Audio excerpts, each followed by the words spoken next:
No mundo de programação, a gente sempre ouve falar muito bem dos padrões de arquitetura, os conhecidos design patterns.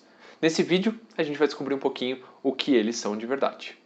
Bem direto ao ponto, um padrão ele é uma regra de 3 partes. Ele é uma solução recorrente para um problema que acontece num determinado contexto. É bem comum a gente focar na primeira parte, na solução, porque ela é a que mais caracteriza o próprio padrão. Então a gente ouve por aí, com bastante frequência, coisas do tipo: singleton é aquela classe que nunca vai ter mais do que uma instância, e aí você implementa isso fazendo o construtor privado e dando um método para acessar a determinada instância. Isso para o dia a dia é até bem ok, porque é focado direto no o que é o padrão, né? É a forma mais fácil de lembrar e talvez até de comunicar ele. Mas as outras partes são igualmente importantes. A gente tem sempre que lembrar do problema e do contexto, porque é neles que está a essência do que a gente vai entender por quando utilizar aquele padrão. Agora a gente vai conversar sobre essa parte mais básica do que é um padrão.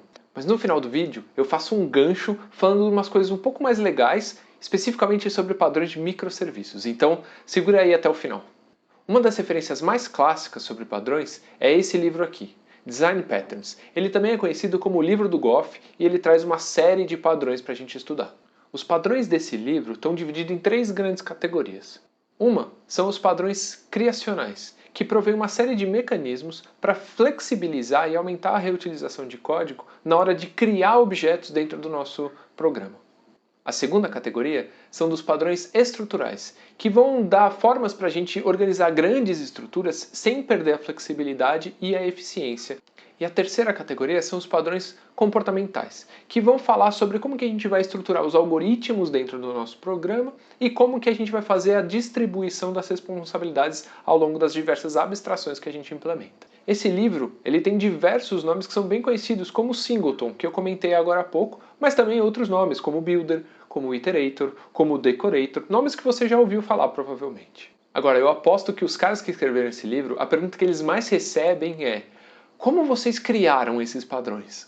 Então, e aí é que tá. Eles não criaram nada. Não que eles tenham copiado de ninguém, não é nada disso, mas é porque padrões não se criam. Um padrão, ele é um conhecimento que a comunidade de desenvolvimento tem. Originalmente, um padrão é só uma solução muito adotada dentro da comunidade de desenvolvimento. E aí então a gente diz que um padrão passa a existir no momento que tem alguém estudando que percebe essa recorrência dessa solução e vai lá e documenta. Então, quando a gente diz que um padrão é criado e isso está errado, na verdade é porque padrões não são criados, padrões são descobertos e depois documentados. Padrões existem para os mais diversos contextos dentro do mundo de software. O livro do Goff é uma grande referência e ele aborda o contexto de orientação a objetos, mas os contextos vão muito além disso. Existem padrões para integração de pessoas, existem padrões para gestão de equipe, existem padrões até sobre como publicar padrões e discutir padrões em conferências dessa área. Sim, isso parece bastante meta, mas acontece mesmo. Agora, uma das coisas mais interessantes que tem sobre padrões é quando a gente começa a conhecer vários deles e começa a criar relações entre eles. Esse conhecimento maior de padrões, de vários padrões, das suas relações, é o que a gente chama de linguagem de padrões, ou pattern language. Mas como assim relação entre padrões?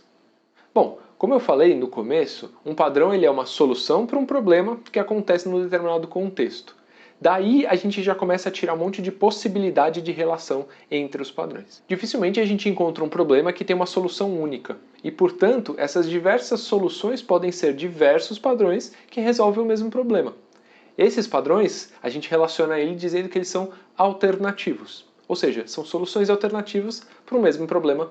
Nessa mesma linha, a gente também pode ter diversos problemas no mesmo contexto. Então, os padrões que resolvem esses problemas também estão relacionados de alguma forma, eles também pertencem ao mesmo contexto. E por fim, dificilmente a gente desenvolve uma solução que ela é a prova de balas. Muito provavelmente ela vai gerar outros pequenos problemas. E é daí que nasce a relação entre padrões que a gente chama de motivação. Ou seja, quando você adota um padrão, esse padrão gera um novo problema menor que é resolvido por um segundo padrão. Então esses dois padrões estão relacionados por uma motivação. E agora vem aquele bônus que eu prometi no começo do vídeo. O Chris Richardson, ele é um consultor super experiente, ele tem um site que ele traz uma linguagem de padrões específica para microserviços. Eu vou deixar o link aqui na descrição do vídeo. E agora o que a gente vai fazer? A gente vai dar uma navegada, explorar um pouquinho, porque lá tem um diagrama que exemplifica muito bem essa linguagem de padrões e os relacionamentos entre os diversos padrões. Então bora lá, vamos dar uma navegada. Então beleza, aqui na tela está a tal linguagem de padrões de microserviços que eu comentei do Chris Richardson. E ele tem esse diagramão aqui bem grande, que fala sobre diversos padrões. Aqui tem os padrões agrupados por contextos mais específicos, mas vocês podem ver que os agrupamentos de contextos são diversos. E aqui no cantinho tem a legenda da nomenclatura que ele usa aí para fazer o relacionamento, que é esses que eu expliquei agora há pouco, né? Vamos dar uma olhadinha em alguns padrões mais de perto. Então, primeiro eu vou falar sobre o padrão Saga. Qual que é o contexto do padrão Saga? O padrão Saga acontece quando você tem um cenário de um sistema distribuído. Em particular, o microserviço se aplica muito bem a isso. Qual que é o problema que está por trás do padrão Saga? Como que você faz para fazer uma transação distribuída, uma espécie de transação distribuída, que abrace ou que aconteça em dados que são gerenciados por mais do que uma dessas partes, ou mais especificamente, por mais do que um microserviço, né? Então, qual que é a solução proposta pelo padrão Saga? Você faz uma série de transações locais em cada uma das suas partes, em cada um dos seus microserviços, e ao final dessa transação local, você notifica por meio de uma mensagem algum outro microserviço, notificando que aquela transação aconteceu com um determinado estado de sucesso ou de fracasso. Os microserviços que estão sendo notificados, então, vão fazer outras transações locais, reagindo àquela notificação e, por sua vez, também gerando novas notificações. E isso gera um processo de cascata entre diversas transações locais que são sempre interligadas por alguma forma de comunicação. O interessante desse padrão é que quando uma transação local acontece uma falha, né, o que a gente faria tradicionalmente seria um rollback, mas a gente está no ambiente distribuído. As transações anteriores já aconteceram e já foram finalizadas. Então você faz uma notificação para que aconteça ações de compensação daquelas transações já efetuadas. Agora, quando a gente está falando em comunicar dois microserviços, isso gera um segundo problema, né? Agora a gente não está mais falando sobre como fazer a transação distribuída, mas sim como comunicar os microserviços por meio dessas notificações. E aí sim surge um novo problema, um padrão motivado pelo uso do Saga, que é o Domain Event. O Domain Event, também estamos falando aqui num contexto que você tem um domínio definido genericamente, você pode pensar o domínio, por exemplo, como o DDD define, e neste domínio, qual que é o problema? Você precisa notificar uma alteração de estado de uma determinada abstração que você tem. Como que você faz isso? É a solução proposta pelo Domain Event. Você notifica com um evento de domínio, representando aquela alteração no estado. Esse padrão do Domain Event gera, por sua vez, uma outra consequência, um outro problema, motiva um outro padrão. Quando a gente tem a nossa comunicação acontecendo por eventos, como é que você consegue garantir a atomicidade nas ações de publicar esse evento, notificar os demais interessados e persistir esse dado? Então, qual que é o problema? Você precisa que essas duas operações aconteçam de modo atômico. Não individualmente, mas como um conjunto. Ou as duas ou nenhuma. Isso que a gente está querendo resolver. Então, qual que é a solução proposta pelo Event Sourcing?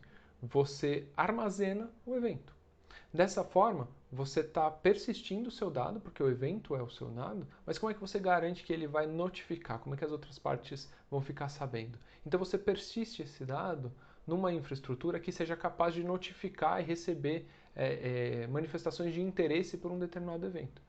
Isso é o que está por trás da solução proposta pelo Event Sourcing. Agora então, a sua aplicação tem os dados persistidos como uma sequência de alterações ao longo do tempo, mas você não tem necessariamente de fácil acesso o seu estado atual da aplicação. Como que você faz então para conseguir calcular o seu estado atual? Eis o padrão aggregate. O que o padrão aggregate propõe de solução? Que você tenha mecanismos para calcular, a partir de uma sequência de alterações, qual que é o estado atual. Esse é basicamente o padrão aggregate. Então o que a gente pode ver aqui? Esses 4 padrões, eles estão dentro de um contexto chamado manutenção da consistência de dados. Então você tem o Saga falando sobre como que você vai abordar as transações distribuídas, o Domain Event como forma de comunicação, o Event Sourcing para resolver o problema de comunicar e persistir os dados de modo atômico, e o Aggregate para, uma vez que você tem os dados como uma sequência de alterações, como que você calcula o seu estado atual, que no final das contas muitas vezes é o que a gente acaba precisando. Então esses 4 padrões aqui, eles mantêm muito claramente essa relação de motivação. Um padrão motiva o outro. Eles todos estão dentro de um mesmo contexto, né? Eles acontecem em cenários muito parecidos. São problemas distintos, mas são padrões ligados por um fator de motivação.